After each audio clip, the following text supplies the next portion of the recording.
Hi, everybody. Thanks for joining me. Before we get started, I'd like to ask you to hit subscribe to my channel to keep up with all of my latest investing and personal finance content.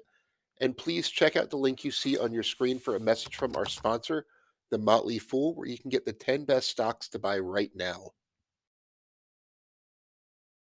What was the worst investment decision you made? Let's have some humility here. Well, the one that I made that I actually can't discuss it. It's so small now. It's a microcap biotech stock. And just I feel like I'm going to break people's brains saying that, me, the oil and gas valuation guy, bought a microcap biotech stock. But it's too small to talk about and it hasn't done great. But the one I can talk about, it's I'm going to put it on the it's not looking good, and it's a SPAC. Um, it's called it's a SPAC that hasn't converted yet. And that's what makes it so uncertain. It's AMCI Acquisition Corp, I think two, and it was looking to acquire LanzaTech. LanzaTech is a company that specializes in carbon dioxide sequestration to be used for manufacturing plastics.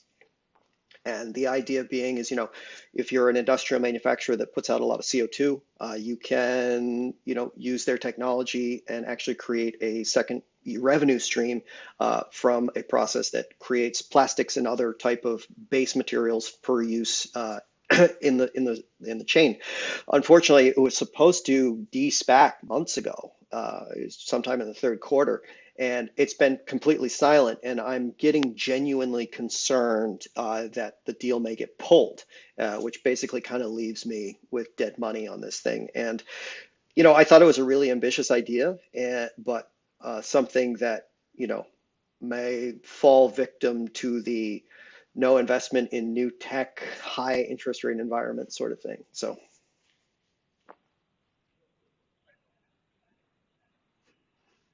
bad investments, SPACs, shocking. Well, and it's an investment lesson that I should have already known. Now, in 2021, I invested in a bunch of companies that went public through SPAC, but they were very small positions. One thing that I should have known better when things started to really take a turn for the worse in 2022 is to double down on some of them. So there were a few in the SPAC boom. A lot of companies went public that, looking back, probably shouldn't have.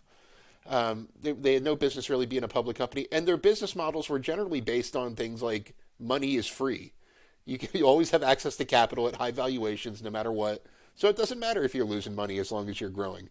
Um, so I doubled down on a few X SPACs at excessive valuations, and just like you, one of them's too small to talk about. Another one, the one that I can talk about is 23andMe, which I still own. That one, Richard Branson's SPAC took that public. It's just such a binary outcome, and it should never have had the valuation it did. Well, and hindsight's 2020. No one knew that inflation and interest rates were going to do what they did, but that's kind of a bad decision I made. So, aside from resolving to not get involved with any SPACs anymore, once again, thank you so much for joining me. Be sure to click subscribe if you don't subscribe to my channel already.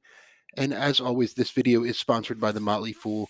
Be sure to visit www.fool.com/Frankel to receive the top 10 best stocks to buy now.